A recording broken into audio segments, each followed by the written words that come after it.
warahmatullahi wabarakatuh.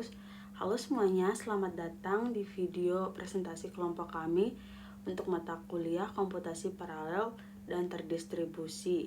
Pada video ini kami akan membahas proyek yang kami buat dengan judul Real-Time Pandemic Outbreak Detection, sebuah implementasi Graph Neural Network terdistribusi menggunakan Apache Spark Graph Frame untuk mendeteksi dan memprediksi pola penyebaran pandemi COVID-19. Saya Alga Reskananda, dan video ini merupakan bagian dari laporan ujian akhir semester kelompok kami yang beranggotakan lalu Ahmad Naufal Raffi Fikri dan Muhammad Zaki Al-Siraj. Yang terakhir ada Iklimah dari program studi S1 Ilmu Komputer Universitas Bumigora. Sebelum masuk ke materi, kita perlu memahami masalah apa saja yang melatar belakangi pembuatan proyek ini. Yang pertama, kasus COVID-19 tersimpan per hari per wilayah sehingga hubungan spesial antar wilayah tidak eksplisit dan perlu dikontribusi menjadi graf atau vertical dan edge. Kemudian, matriks jarak Hilbert-Sine antar wilayah tumbuh kuadratik terhadap jumlah node signifikan. Pada negara dengan banyak provinsi seperti China ada 33 provinsi. Yang ketiga, perhitungan degree dan PageRank dapat dipecah per node atau edge sehingga menjadi bagian paling relevan untuk diparalelkan dengan Spark. Yang keempat, pelatihan model berjalan 300 POC per negara di lingkungan PyTorch terpisah dari paralelisasi berbasis Spark. Terakhir, sistem perlu terasa real-time bagi pengguna, meskipun sumber data yang tersedia bersifat historis atau batch, bukan streaming langsung. Kemudian kita lanjut ke arsitektur sistemnya. Ada 6 lapisan sistem. Yang pertama, lapisan sumber data CSV, JHU, dan CSSE. Yang kedua, lapisan pra-pemrosesan seperti Pandas dan NumPy. Yang ketiga, lapisan komputasi paralel Spark atau Graph Frames. Yang keempat, lapisan pemodelan GNN atau PyTorch Geometric. Yang kelima, lapisan penyimpanan artefak seperti model dan statistik. Dan yang terakhir, lapisan presentasi seperti dashboard Streamlit. Adapun teknologi yang kami gunakan untuk proyek ini, pertama ada CSV, JHU, dan CSSE karena data historis publik granular per provinsi mencakup koordinat untuk membangun graf spesial. Kemudian ada Apache Spark dan Graph Frames karena Graph Frames terintegrasi langsung dengan Spark Data Frame API dan operasi graf otomatis terdistribusi atau paralel. Kemudian ada Pandas dan NumPy karena efisien untuk manipulasi tabel skala kecil hingga menengah dan perhitungannya vektor. Yang keempat ada PyTorch dan PyTorch Geometric karena standar untuk graph deep learning-nya model belajar dari fitur node sekaligus struktur graf tetangga. Kemudian ada Streamlit dan Plotly karena antarmuka interaktif berbasis Python murni tanpa pengembangan front-end terpisah. Yang terakhir ada NetworkX karena baseline graph sequentialnya non-Spark untuk mengatur speed up. Oke, di sini saya akan melanjutkan materi dari Algea. Flowchart-nya atau cara kerja sistemnya end to end. Yang pertama, kita mengambil data historis COVID-19. Terus kedua, kita melakukan pemrosesan dengan Pandas atau NumPy. Terus yang ketiga, kita membangun graf spesial. Terus yang keempat, kita konversi ke Spark Data Frame menjadi bentuk graph frame. Dan yang kelima, kita menganalitik graf paralel jadi degree atau PageRank.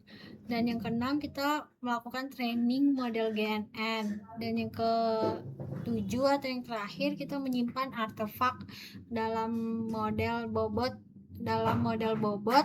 dan statistik normalisasi. Oke, di sini algoritma yang kita gunakan adalah konstruksi graf spesial dengan model GNN atau Graph Neural Network. Jadi setiap provinsi menjadi node. Jarak antar node dihitung dengan formula Haversine. Lalu tiap node dihubungkan ke K3, tetangga terdekat KNN, untuk membentuk edge. Di sini ada codingannya atau intinya codingannya.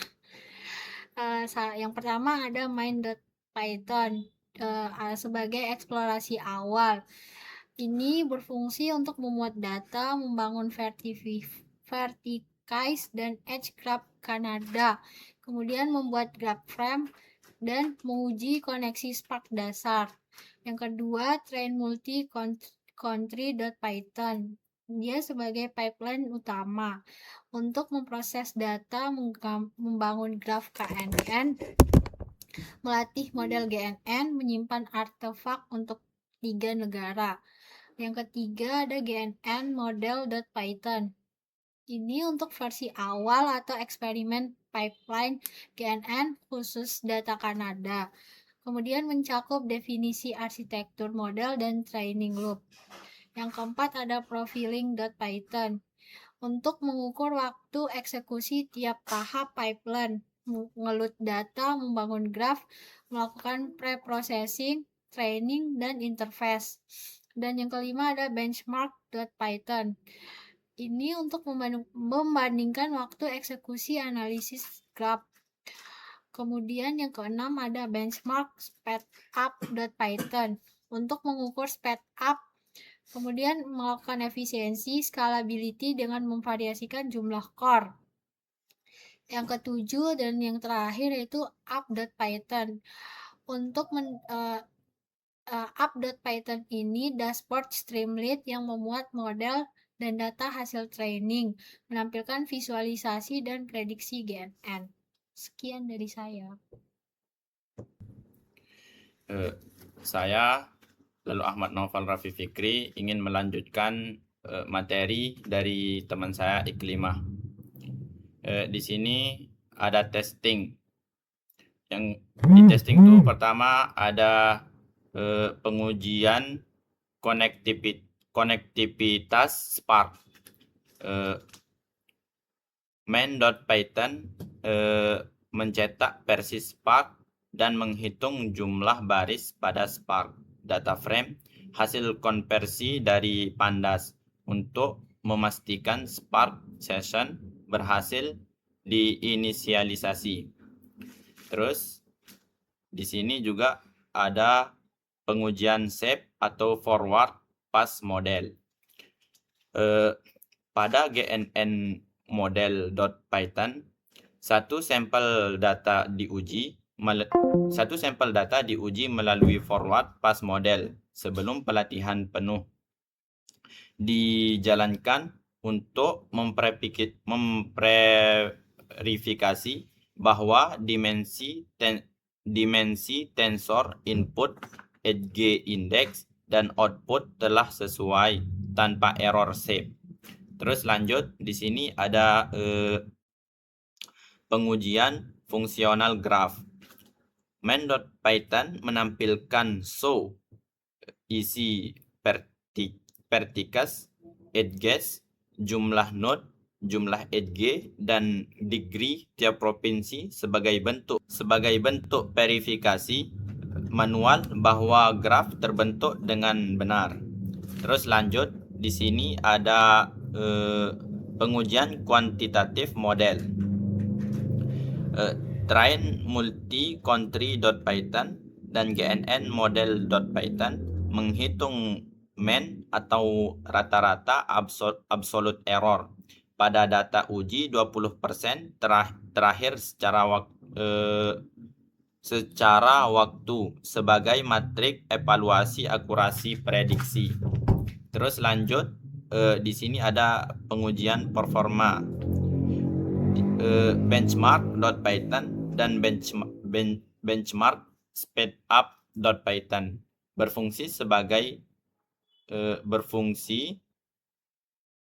sekaligus sebagai penguji fungsional, memastikan operasi Spark dan Pandas menghasilkan graf dengan node edge yang konsisten, dan pengujian non-fungsional mengukur waktu eksekusi. Dan yang terakhir tuh ada pengujian antarmuka.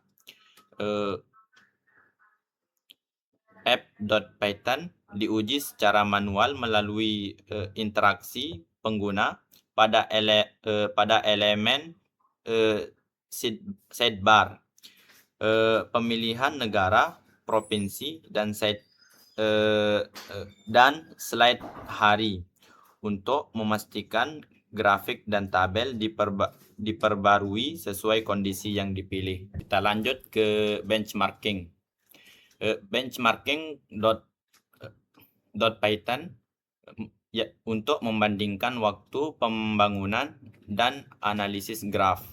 Di sini ada tiga rumus perhitungan matriks. Yang pertama tuh ada speed up, yang kedua efisiensi, dan yang ketiga scalability.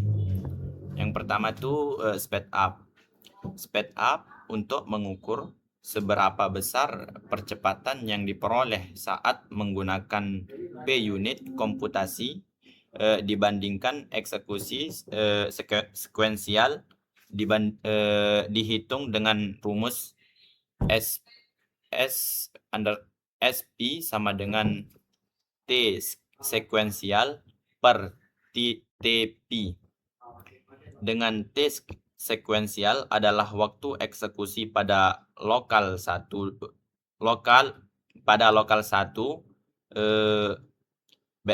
baseline sekuensial, dan TP adalah waktu eksekusi pada konfigurasi dengan P-core.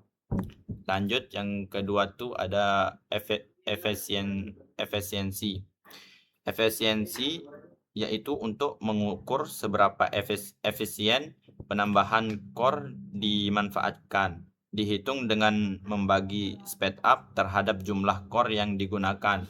Rumusnya tuh ada EP sama dengan SP per P, yang dimana nilai efisiensi ideal adalah 1.0 atau 100%, yang berarti setiap penambahan core memberikan percepatan yang sepenuhnya linear. Pada implementasi benchmark speedup.python untuk konfigurasi lokal, jumlah core yang diestimasi P sama dengan 8, karena Spark tidak selalu melaporkan jumlah core yang logis secara eksplisit melalui API sederhana. Nah, lanjut ke rumus yang terakhir, yaitu ada scalability, yang dimana dianalisis secara kualitatif dengan menggunakan tren nilai speed up saat jumlah core bertambah. Kemungkinan kesimpulan yang diterapkan pada logika benchmark speedup.python adalah yaitu pertama ada positif speed up meningkat secara konsisten seiring penambahan core. Sistem menunjukkan scalability yang baik. Dan yang kedua tuh ada moderat terhadap peningkatan speed up namun tidak linear. Mengindikasikan adanya overhead komunikasi atau koordinasi antar thread yang wajar terjadi pada data berskala kecil. Dan yang terakhir tuh ada terbatas peningkatan core tidak diikuti peningkatan speed up yang berarti overhead. Paralelisasi melalui manfaat yang skala data saat ini. Scalability diprediksi akan lebih terlihat pada dataset yang jauh lebih besar. Nah, lanjut terus ada profiling, pipeline, dan identifikasi bottleneck. Selain Spark UI, localhost 4040 yang menampilkan jobs, stakes, dan executors. Profiling.python mengukur waktu tiap tahap pipeline GNN secara manual. Di sini ada tahap pipeline, karakteristik komputasi, dan potensi paralelisasi. Yang pertama tuh ada load dan filter data. Karakteristiknya input atau outputnya dan operasi tabel pandas. Potensinya yaitu rendah, input output boundnya. Terus lanjut yang kedua, bangun graph atau KNN. Karakteristiknya yaitu matriks jarak O(n²). Potensinya yaitu sedang tinggi bila dipindah ke Spark. Terus yang ketiga ada preprocessing dataset. Karakteristiknya ada normalisasi dan snapshot per tanggal. Dan potensinya yaitu sedang.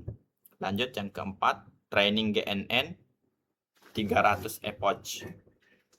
Karakteristiknya yaitu forward, backward berulang, dan sekuensial. Potensinya yaitu rendah pada level epoch, cocok GPU atau batching.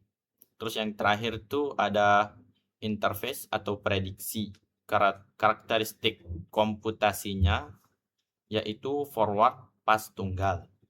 Dan potensi paralelisasinya ada tinggi namun beban sudah kecil. Itu aja dari saya.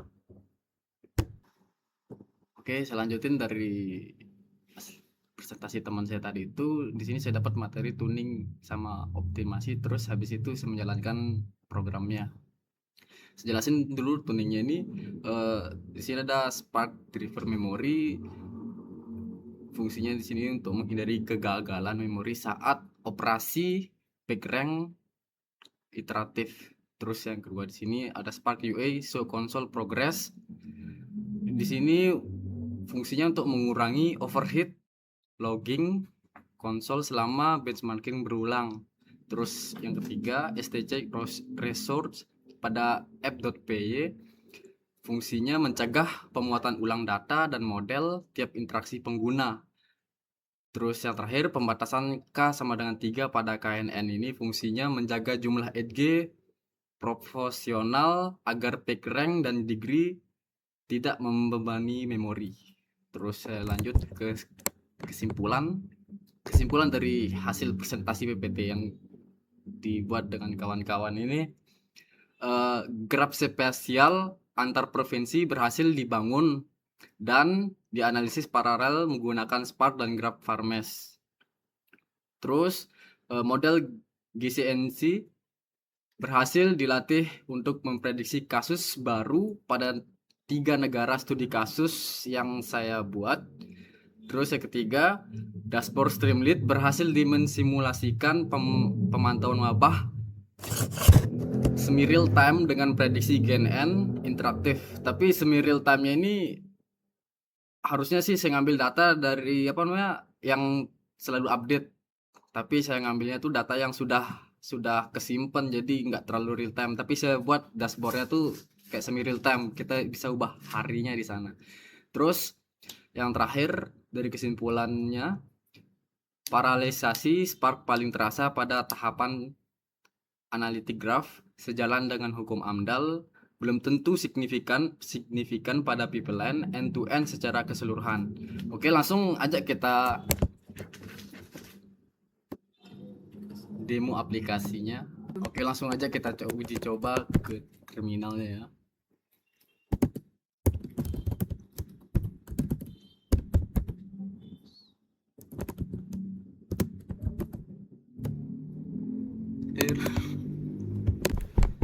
Oke, lanjut. Jadi ada kesalahan sedikit. Langsung aja ya, saya uji coba programnya ini. Bagian pertamanya saya masuk ke folder pandemic dashboard yang ini ya. Saya coba masuk dulu dengan cd pandemic dashboard. Oke, sudah masuk. Habis itu kita dir untuk melihat struktur yang ada di dalam pandemic dashboard ini. Bisa dilihat Bapak. Terus bagian kedua saya mau nunjukin data sama grafnya. Python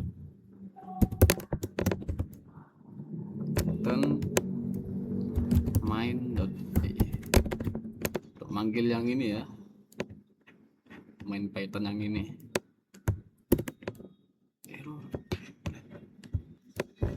Oke, ada tipu sedikit tadi di atas. Ini harusnya Y duluan tapi H duluan itu. Python main.py.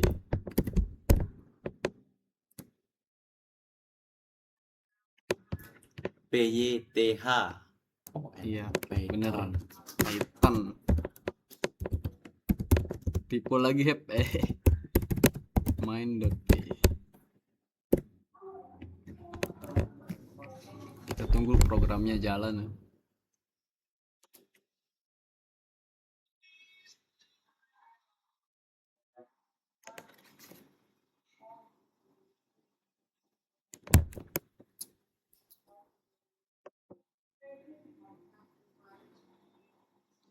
Vektor new level. Memang agak makan waktu sedikit lama untuk ngejalanin programnya ini. Ini yang pertama muncul di sini ada vertic node atau nodes yang ada di setiap provinsi ya. Ini ada provinsi Alberta, British Columbia, Manitoba, New Brunswick. Ini pokoknya node ini fungsi untuk provinsi, bagian provinsi, ID provinsi. Nah, terus yang LED semelong ini data yang ada di bagian provinsi itu. Jadi data orang yang terjangkit virus di provinsi itu. Lihat graf infonya, masih menunggu, agak lama ya. Dan di bagian age ini ada kota-kota setiap per provinsi gitu. Di graf infonya ada 12 dot, berarti ada 12 provinsi dari 3 negara. Terus jumlah age-nya ada 36 kota. Jadi total di setiap provinsi itu.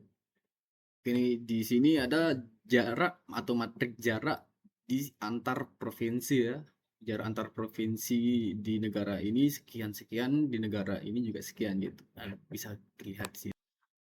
Terus ini hasil dari setiap jarak antar provinsi itu, misal dari dari provinsi Manitoba ke Ontario itu jaraknya 953 km.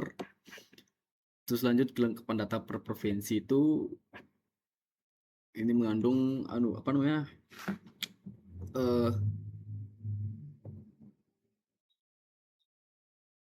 Ya kita bahas ya.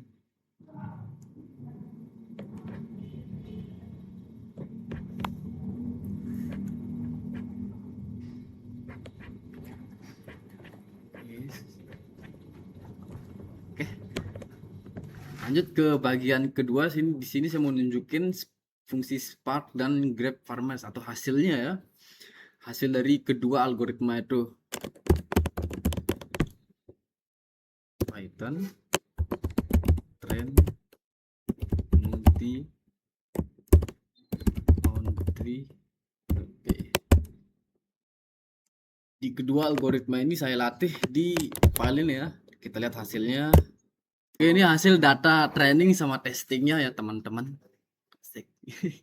Bisa dilihat dari kedua algoritma Spark dan Grep Farmers ini untuk negara Australia itu tes MAE-nya itu 25,96, untuk Kanada 20,15, terus untuk China 2,87 ya, sorry. Terus untuk ringkasan hasil semua negara yang setelah dilatih model model apa namanya, model algoritmanya ini, itulah hasilnya ini. Yang paling bagus di sini itu ada hasil tes dari China. Oke, lanjut. Saya mau langsung tunjukin benchmarknya.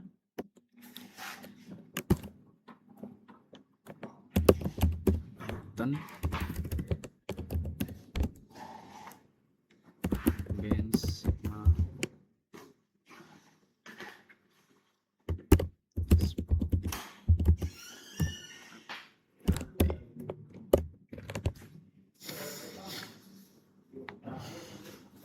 Semoga ini lebih cepat.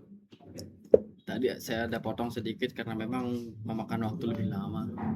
Oke, ini saya skip aja tadi itu karena memang butuh waktu beberapa lama juga ya untuk ngejalanin benchmark speed up nih. Hasil dari benchmark speed up nih maksudnya kita sudah menggunakan rumus yang Bapak kasih. Rumus untuk speed up, efisiensi sama skalabilitas.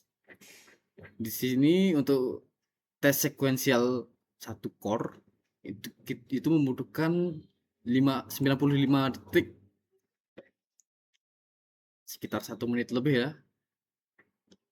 Terus keterangannya speed up makin besar makin baik, efisiensinya ideal tuh 1 sampai 100%. Terus analisis scalability,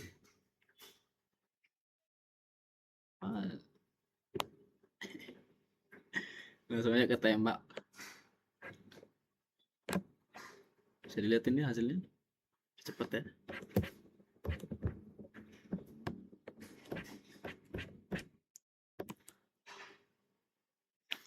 Oke, yang terakhir saya mau tunjukin hasil dashboardnya Pak ya. Kan di sana atau di langkah-langkah kerja itu kita diminta untuk buat UI-nya juga di fase kedua.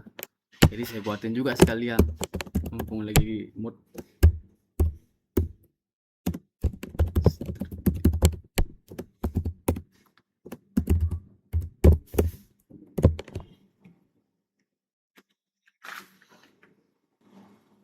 Nah, ini dia dashboardnya. Di sini kita bisa pilih negara. Tapi di sini saya cuma taruh 3 negara, ada Australia, Kanada, sama Cina. Nah, di setiap negara ini punya provinsi masing-masing gitu. Nah, di dashboard utama ini kita bisa ngelihat total kasus dari keseluruhan di provinsi itu. Nah, kasus yang aktif sama kasus baru hari ini bertambah berapa. Terus bisa juga untuk memprediksi GNN atau memprediksi hari esok ya. Terus di bawahnya saya taruh ada apa namanya? Grafik, hasil grafik per tanggal ya, ini saya taruh. Di sini di bagian kiri saya bisa ganti hari dari hari segini, tanggal segini, bulan segini, tahun segini. Gitu. Oke. Kalau kita mau ganti provinsi misalnya kan, kita mau cari provinsi di Australia ini Queensland. Nah, di provinsi ini total kasusnya ada 1026. Terus kasus aktifnya ada 282. Terus kasus baru hari ini itu naik 2 per tanggal 23 April 2020. Terus kita ganti ke tanggal 5 Juli, kasus aktifnya 6 di hari itu. Tapi memang masih kasus aktif hari kemarin kayaknya ini. Tuh, kasus aktif hari kemarinnya. Kalau kita ganti negara, Kanada, sama juga seperti tadi. Terus ini semua di tabel bawah ini semua ringkasan provinsi di Kanada ya. Di provinsi Quebec ada 55.000 kasus nih ya. Terus yang aktif 49.000, berarti ada 5.400 kasus mati. Terus di provinsi Ontario yang paling pertama, yang nomor 2 sorry, ada 3.600 36.000 sorry 36.151 kasus. Wih, banyak juga. Terus lanjut ke negara Cina. Di negara Cina sama juga, kalau kita mau ngelihat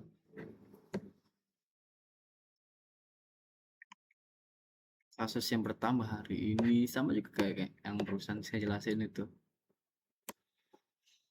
Ini apa namanya, simulasi hari ke ini dia enggak real time itu karena saya ngambil datanya sudah ada gitu. Jadi saya panggil data di GitHub pakai link. Kalau kita ngambil data secara real time itu, atau yang asli, data asli secara real time yang masih berjalan sampai hari per hari ini ya, memang cukup berat sih. Jadi saya cukup mengambil data yang sudah ada, yang sudah kerekap sampai tahun 2020 gitu, dari tahun 2020 bulan Februari sampai bulan Juli gitu. Jadi kesimpulan yang bisa diambil dari real time pandemic outbreak detection dashboard ini, atau sorry, real time pandemic outbreak detection secara bahasa bayinya ya, kita di program ini bisa ngelihat, kita bisa mendeteksi hari esok. Selain kita mendeteksi hari esok, kita juga bakal bisa ngelihat data di setiap provinsi di negara itu. Jadi ibaratnya negara ini atau di negara ini kan ada beberapa provinsi. Nah, di setiap provinsi itu ada jumlah kasus atau data jumlah kasus yang terjangkit COVID. Di provinsi sebelah atau provinsi tetangganya ada jumlah sekian, tetangganya lagi ada sekian gitu. Jadi semuanya tergabung, terkumpul jadi satu, menjadi age di setiap provinsi, dan not itu per negara gitu. Mungkin ini aja yang bisa saya sampaikan. Maklumi kalau masih ada kesalahan atau pengulangan kata. Assalamualaikum warahmatullahi wabarakatuh.